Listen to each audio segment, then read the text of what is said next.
Welcome everyone back to another Broker to Broker podcast. As always, the guests that we seem to have on, I keep getting more and more excited about. All of our guests have been great, and this one's going to be, this one's going to take the cake on this one. But my name is Mark Summers. I'm the president of AIME. Today, I'm going to be interviewing the CEO of Madison Mortgage Services Incorporated, Shah Tehrany. Shah, thanks for joining us today. Thanks for having me. Oh, absolutely. This is going to be a good one here. I know we got a lot of content. I know you boast about yourself, but well-deserved. I can't wait to hear about it. So tell me, Shah, how did you get in this industry, man? People love to hear this stuff. I was just at a conference and they said, I love the fact how you asked about how people got in this industry because it's just good to know everyone's background. Yeah, it's fun. My story's fun. I was living in Miami in my mid-20s doing a lot of commercial real estate development. And, like 05, 06 time range, I didn't know the first thing about mortgages. We were completing some condo conversion projects that we had in Miami Beach, and the mortgage brokers just weren't calling me back. I think some of the challenges of the industry were coming. There was a hurricane. So one of our partners, our investment partners in one of those projects was a big mortgage broker down there. And I was, engaged him to help us. And he sort of explained what was going on. And I was like, okay, well, I'll call the clients and help. And that's kind of how it happened. I just literally started calling our buyers who had contracts and started helping them facilitate their mortgages and, learning the process. I was reading guidelines at night to try and understand, like, how does it work? And, what are the documents that are required? What are the requirements? And sort of fell into it. The market changed a lot, and I wasn't sort of doing any real estate projects because things had changed, and obviously the financial crisis had began, and just kind of fell into mortgages and started doing it and enjoyed it. Enjoyed the people aspect of the business, and it was a lucrative business, and that's just kind of the history. And it's like almost 15 years now, right? So just been full time and dedicated to that. Still doing some real estate stuff, but these days just full immersion into mortgages. So when did you start? What was it Madison that you started with?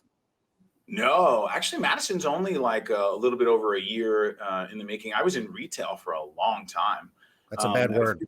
Yeah, but I was, I know. and that's a lot of people's journeys, right? And it's the wrong journey.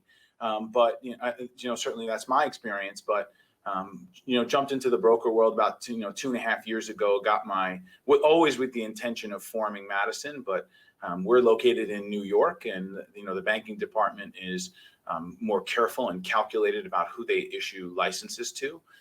So I did get it, about February of last year, 2020, and sort of moved my team. I was at one of my good friends who owns a broker shop for a long time. Spent some time there. That's how I got my intro to some of the lenders and the wholesale channel, and the rest is history. Now we're 71 team members strong and still growing. Wow, 71 people. So break that down for me a little bit. Is it all loan officers? How much support staff do you have? No, it's predominantly operations and support staff, and we do about 150 loans a month with 9 loan officers. That's awesome. That's great. Yeah. Okay. So I've heard a lot about Madison. So talk to me about this, because especially with you starting up, your own shop a little over a year ago and whatnot, talk to me about Madison. What's your core values? What's just give me the breakdown of it. Yeah, I mean, we're just about like taking care of our clients, doing the right thing, and approaching the business in an intelligent way and being honorable. I'd say some of our core values are like, and we have 5 of them that we always sort of, try to give people perspective on our business and our company is, one is like start with why, right? We always want everyone to know the why and to jump in and understand all the mechanics of the business. Don't just know your part of the business, know every part of the business. So we love to encourage, asking questions and teaching and training and elevating all of our team members to know the why. Number 2, and probably the most important to me, is be authentic, right? Be who you are, be a real person, be a human being, understand that the mortgage finance process for our clients can be cumbersome and they don't understand all the mechanics of it, right? So be an authentic person, be a good person, do the right thing. People can sniff out BS, so, and if you don't know the answer, don't BS your way through it, right? Get the right answer. So that's a big one for us. Number 3 is train your mind. I'm a big believer in training your mind to engage in best practices, right? Know yourself, know who you are, know what you're good at, know what you're not, and train your mind to be better every day, right? If you're focused on that, you'll do well. Number 4 is take accountability, right? So just take accountability for your actions. UWM has a great saying, be a thumb pointer and not a finger pointer. But, for us, it's beyond that, right? It's like, just take accountability for your actions. If you make a mistake or if you haven't approached something the right way, acknowledge that, right? And get better and focus on getting better. So I think getting better and being better, starts with taking accountability for your actions and who you are and sort of what you need to get better at. And my favorite is, number 5 is be patient, right? Be a patient person. If you're new to the industry, we have a lot of new folks that we've brought in and are teaching from scratch and teaching them operations as we build more operational capacity and scale. Be patient. It's not an overnight process. It takes time to develop mastery in a business, in any discipline, in any industry, right? So patience is an important component of that. I love those. I mean, those are 5 great things to live by as a broker owner, loan originator, all of it. It's 5 simple things that can propel us and continue to propel this community. Yeah. Love it, man. That's All right, what we're for. Yeah, no, that's perfect. Yeah, it's obviously working pretty darn good. All right, so you have this brokerage now. You have over 70 people there. I mean, that's a large team. Not a lot of people do that. So how do you make sure that they have your core values? How do you make sure that they're keeping up with the standards that you're trying to uphold? Yeah, a lot of it's just about the leadership team that we have, right, and assembling people into good teams with good leaders that are hitting home on what we're focused on, and we just do the right thing, right? Above all else, money is one component of sort of what we do, and we're trying to generate revenue, and you need to generate a profit. You can't exist without one, of course, but it's more about just if you go with the mindset of do the right thing and take care of your clients, you'll always build a good business, right? And the money will follow that. So that's where our focus is, and that's what we're always trying to make sure that we create a culture focused on that and focused on our core values. Perfect. Now, so over there at Madison, what would you say the main part of your business is? Is it refis, purchases? Is it a certain type of loans? It's a good balance. A lot of the group that's here with me, the core of the group, has been with me a long time, and we've always been focused on purchase and specifically referrals from realtors. So that's a big part of what we do. It's currently 62% of our production, but it's hard to ignore refinance in this environment, right? With rates being where they are. So we're certainly focused on both, and we want an intelligent balance of both always. But we acknowledge that the market is. I mean, I think the projection is like close to $3 trillion this year, but I think next year we think it'll be closer to half that. And we know that purchase is an important component. So that will always be our primary focus. Refi will come and go, it'll ebb and flow, but if you have good relationships and you have a good reputation for doing the right thing and have good rates and good service and good product, then you'll always sort of do well in the mortgage business, regardless of where rates are and how big the market is at that time. Yeah, I couldn't agree more. I mean, I've been saying this probably pretty much since day one of AIME is, purchases is what you live off of, and refinances within reason are that low hanging fruit. That's where you go buy your little extra stuff, because purchases are always going to be around. Refis, you just never know. Yeah, agreed. So you got to build your business. And I tell all my LOs, listen, don't be singular in your focus, right? You can't just be one. You can't be a one-trick pony, right? You got to do it all. You got to experience it all. You got to know all the products, and you got to become a master of all that. Yeah, don't be afraid to step outside the box. I think we're doing a much better job of that as a community as a whole, but a lot of people are really scared to hop outside their box. Yeah, it's scary. Change is scary, right? And so when you haven't done something, you don't know, but the way to learn is to do it. And, it's not that much of a difference between a refi and a purchase. The process is different, right? But the products fundamentally are the same.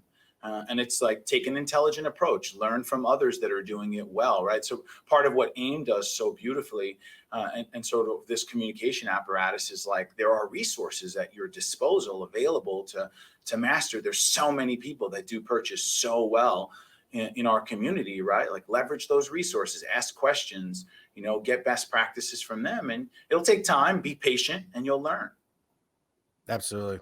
Yeah, I mean, it's sometimes this stuff is simple, and that's what I love about it because I'm a simple person, but if you're a Yeah. good person, you're patient, you use the core values you were talking about, you'll be really successful.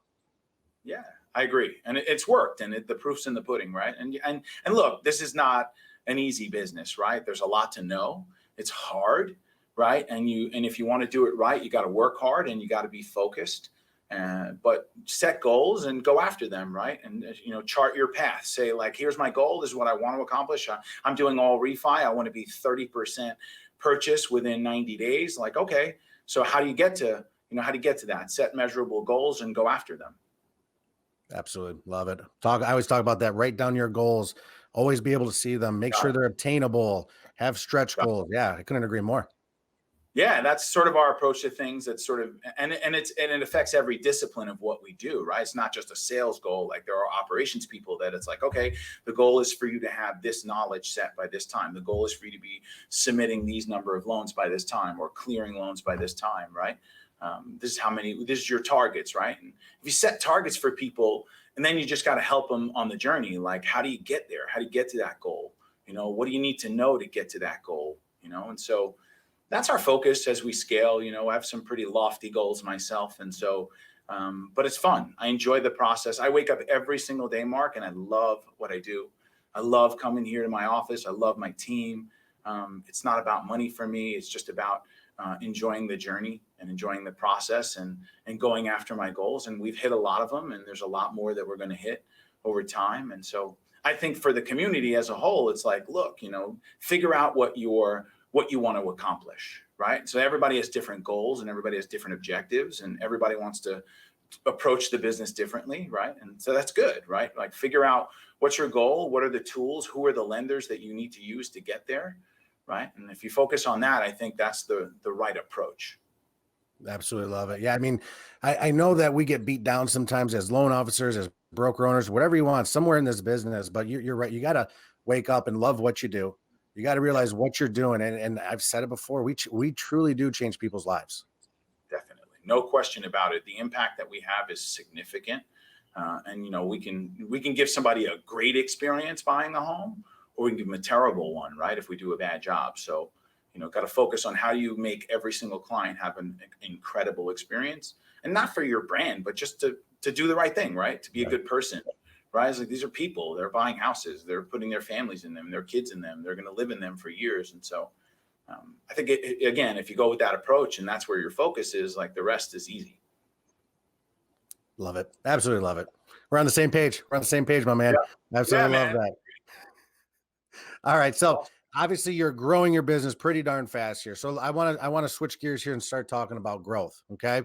I know you said you have lofty goals. I'm not expecting you to share with me all of your goals, but obviously I know that's a big part of it. But how did you get your business where it is so fast? Like to get 70 some people involved, that's damn good.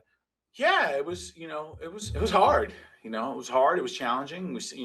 I set some goals. I had some unit goals. I had some revenue goals. I had some, approach goals in terms of how I wanted my business to be balanced. And, to be honest, I didn't think the business was so scalable, Mark. Like I didn't view mortgages as being such a scalable business. Once I jumped to the broker channel, started using different lenders, I got some perspective quickly. And for me, what was the best model and who I wanted to model and who I kind of wanted to partner with from a lending standpoint was UWM, right? And if you look at their trajectory and what they've done over the last 15 years, even the last 5 years, they've scaled so massively, and they're so focused on speed and service and just all of their culture and the way that they approach the business just resonated with me, right? So I chose to sort of, follow their path a little bit, and frankly, they kind of make it easy for us, right? And so for me, and I tried a lot of different lenders, they were the best, and I started to model some of my business and then observe like how did they achieve scale? What were the best practices? I use that term a lot, but it's like, what worked, what didn't work? I don't want to reinvent the wheel, right? I want to model someone that's doing it well and learn what they did and what worked and what didn't work. And so for me, scaling, hiring a recruiter, focusing on training, not trying to go and grab operations or origination staff from other companies, but just building, from scratch. Like people that our focus is like, if you're college educated and you want to jump in the business, we love the folks that are a couple of years out of school. We went after them a little bit. They're excited. They want to build careers. They're enthusiastic. They have good attitudes, and bring them in, teach them, train them, right? It's an investment, right? Because it takes time to get them to become effective, right? That's sort of dependent on how well you train them, but it's worked really well for us, right? I think there was a demand for it here. We also sort of launched in the middle of a pandemic, which was particularly challenging, but I think it gave us an opportunity that was unique, because there were a lot of really smart and talented people out there looking for work, right? And so we're so fortunate, because the mortgage business is a business that continued to do well. It's sort of like I tell everybody, like, mortgages are like recession proof, and now it's proven that they're pandemic proof, right? And so there's always demand for mortgages, despite it being a commodity product, right? There's ways to do it. So for us, that's what we did, man. Scale was focused on recruiting, training, building new team members, compartmentalizing our process and being a little bit more assembly line, as opposed to the traditional like LO and you hand the loan off to your processor. We did it a little bit differently, right? We have a disclosure team. We have a submission team. The processors don't really get heavily involved until the loans are approved, right? And so we're pre-underwriting a little. And so, we added some, sort of assembly line approach to how we do things, because we know if we want to get to 1,000 loans a month, we're not going to do it on the model that is designed really for smaller scale, which a lot of brokers do, and it works for them. So that's kind of how we approached it. Yeah, no, and UWM is a good one to follow. I mean, they're arguably our number one partner. I mean, they are our number one partner. They're our big sponsor, and they do a great job for us. But the one thing I love about UWM is and a lot of people don't realize this, but they changed the game in terms of how we go about our business. And then all that's doing is making all of our other lenders, and we do have some great other partners and sponsors, you know what I mean? But they're changing the way they do business, and it's all benefiting us, which then we can pass along to the consumer. Totally. They're definitely setting the standard for like how things should be done, right? And their speed and their service and their technology and even their pricing, which has become sharp as the markets sort of change and there's more consolidation and margin compression. They're a good model. There's a lot of good lenders out there. You guys have a lot of them on your panel. I'm signed up with a whole bunch of them. We just sort of tend to use UWM more because we value the speed and the service and the technology. Yeah, that's the way you want to run your business, which I agree with. That's great. And that's a beautiful thing about our community. You can run it any way you want. That's up to you. Yeah, it's not for everyone, right? Like, so for others, it's not the best fit, right? So, do what works for you, right? Try everything and do what is best aligned for your business is what I tell everyone who asks me that, right? Like, I'm not saying use UWM. I'm saying use them if they fit, right? If they fit your model. Yeah. All right. Now, so you brought up scaling. Now, a lot of people don't know how to scale their business or don't know that they should be doing that. So let's just say you're a new broker or someone who's never done it before. What would be the first step a broker can take into scaling their business? I think the focus on operations first, right? So that's what we did, right? So we said, really that sales follows ops, right? So it's like, you don't want to bring in a whole bunch of salespeople and not have the operations in place to be able to do it. So if you want to scale, you have to make a financial investment in bringing in operations staff and teaching them and growing them and building your process, right? Once that's done, you've built your process, you have your operations team to support that process, then you can go out there and start to build your sales teams and your sales infrastructure to go get more loans. And that's why we're so operations focused, and we have so many team members that are operations focused. Our focus now is building our sales team. That's what we're doing, right? Whether it's we have LOs that are joining us from retail, and we're hiring, new LOs that start as LOAs. We're putting them through heavy training and starting to build. And we know that's going to pay off in 6 months, in a year. We'll grow and we'll do more volume, but our operations is there, right? It's there. We can handle, and we have capacity for 300 loans, despite the fact that we're doing only 150 a month. Only, only. That's a Yeah. big number. Yeah, I mean, it's a great number. I don't think anyone's doing that in New York. I mean, our first year out, we were number one, which was exciting. I know New York's a hard state. We do 70% of our business in New York. It's a tough state and it's complicated, but it's our state. So we know it, we love it. We have the relationships here. So, that's where we're focused. So is your plans, do you want to scale further in your business? Is that the LO route that you're going, or do you have bigger granular plans than that? No, I mean, we honestly, we're doing 150 a month. I have a big target to get to 500 by next year, but my ultimate goal is within a couple of years to be doing about 1,000 loans a month. Wow. That's awesome. Yeah. Love it. I'm making the investments now to get there, and I'm using UWM Heavy. They're an amazing partner. They're like sort of all in and subscribed to helping us get there. And it's hard. It's a lot of work. It's really hard. I will say, Mark, man, like one of the things that changed everything for me is I was a high level producer of loans. I was a loan officer that originated loans, and I stopped. I stopped like almost 2 years ago. I don't do any loans anymore. And I just focused on running the business and scaling the business. I don't think you can get to significant scale in this business if you're a broker owner without discontinuing origination, because you're just not enough time to focus on scaling and building your business and building your process and building your operations if you're also originating loans. That was a big milestone for me, and it changed the way that I approached the entire business. Yeah, because we have a hard time of letting go. I mean, so now you, Shah, what you have to do is you have to delegate. So let's hop into that. How did you let go? Because that's tough to do. I'm telling you, it's like the number one thing I get from every loan originator, broker owner that I talk to is just letting go. Yeah, I'm a real heavy detail guy, but I'm not a micromanager. So stylistically, it was easy for me to let go. To be honest, it was the most enjoyable thing I ever did.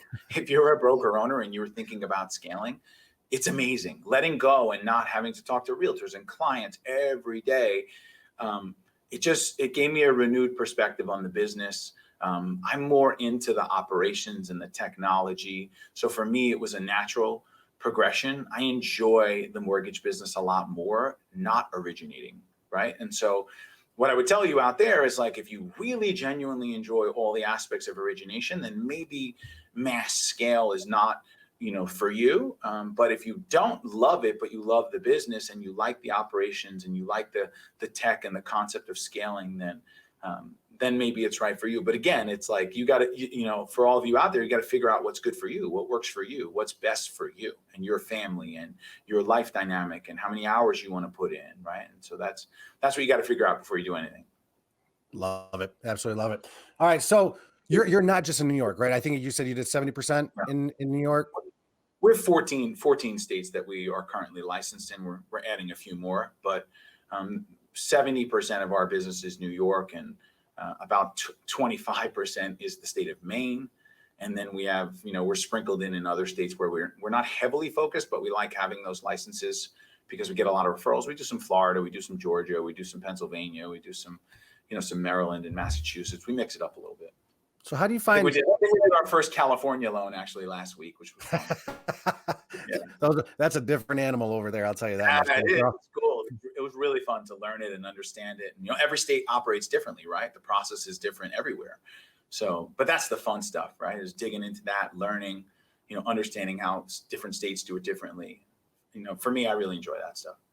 Yeah. See, so you just stole the answer to my next question was, how did you make that jump to different states, knowing that, man, each state's different. I'm probably going to get burned here and there. Obviously, you said you like to have fun with it, but how do you make that jump?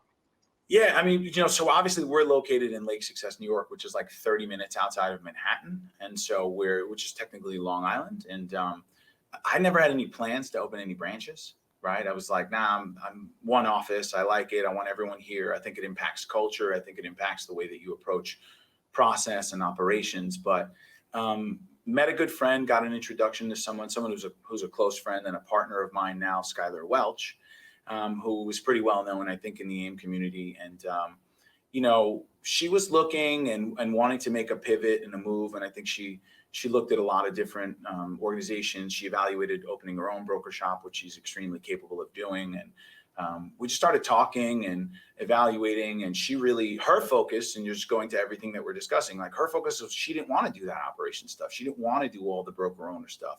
She didn't want to deal with compliance and payroll and HR. And so it was kind of a natural fit, and I was opposed to branching, but I just had to make an exception because she's just a wonderful person. And so we built a partnership agreement and sort of laid it out and how it would work. And that's how it started. She joined us in October, and she's doing, between 30 and 40 loans a month. We built together we built a great team for her. We got a great office up there, and she sort of runs that region for us, including New Hampshire and a lot of what we do in Massachusetts. And so, she's become a partner. She's rocking. That's how Maine sort of came to be for me, right? I don't think I'd ever done a loan in Maine actually prior to that. So.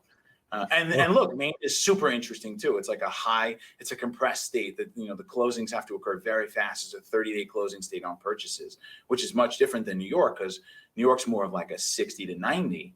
We're pushing the envelope and trying to disrupt that. But that's kind of how it happened. And Skylar's the reason for that. So.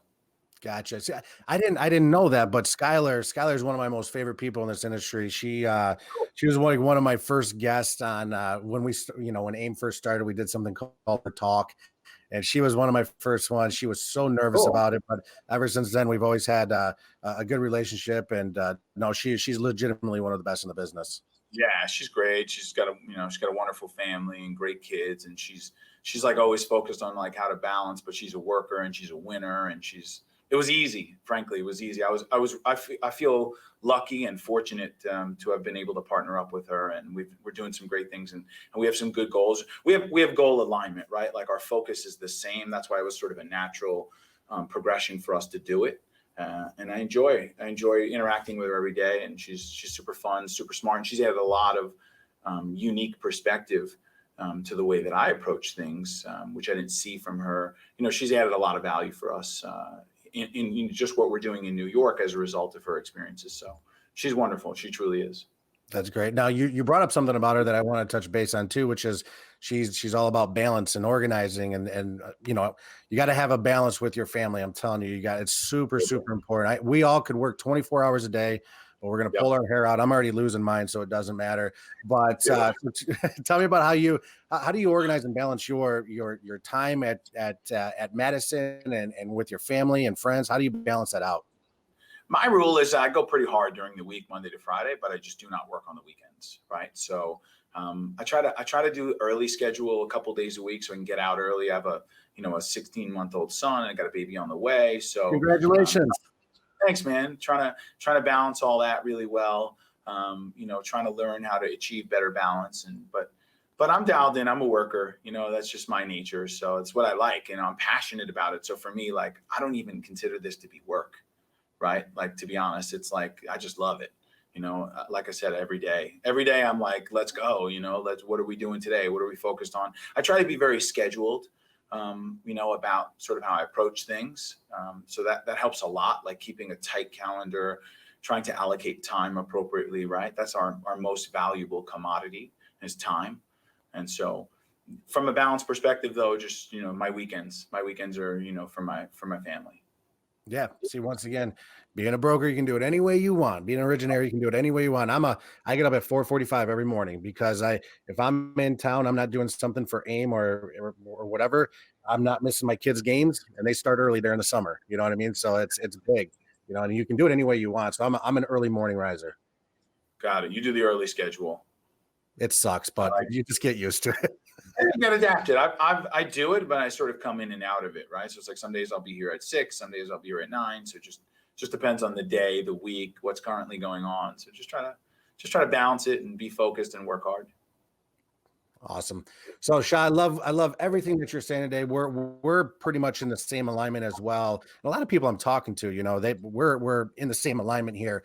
But one thing, to respect everything you do on the East Coast, you're obviously, quote unquote, a newer broker per se. I know you've been in the business a long time, but question of the week I love to ask everyone is, okay, you're a new broker and experienced. The floor is yours.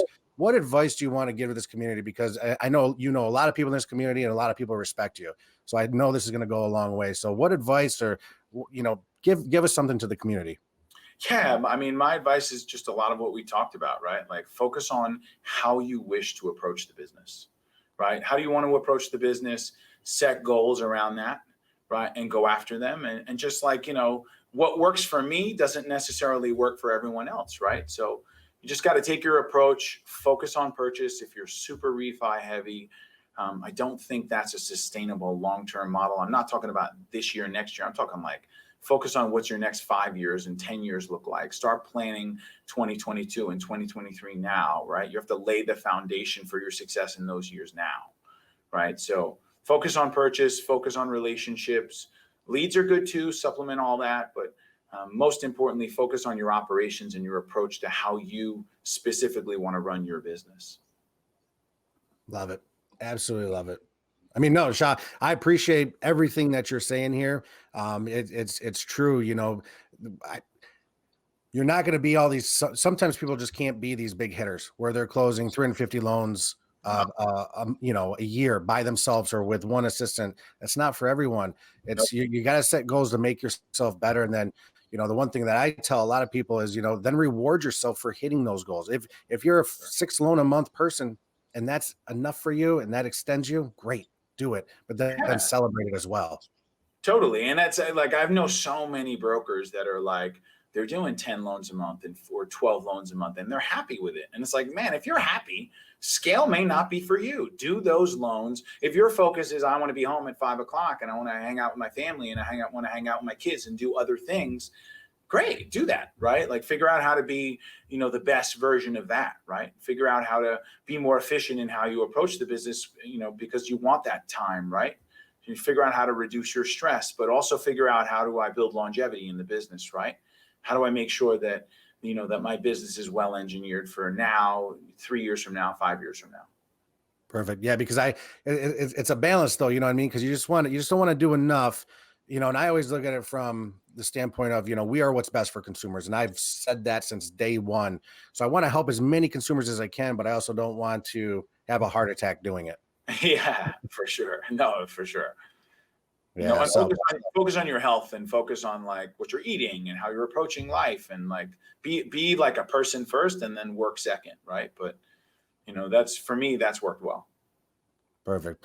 Well, Shah, I'm gonna wrap it up here, dude. Cool. Everything you said was it was money. It was perfect. You know what I mean? And and it's take it from you. You just opened up your own shop a little over a year ago, and you got 70 some people. You're doing 150 loans per month in a nightmare of a state from everything that I hear in terms of doing loans. But you're killing it, man. I appreciate you always come to the AIME events, and I appreciate you always supporting us. I really do.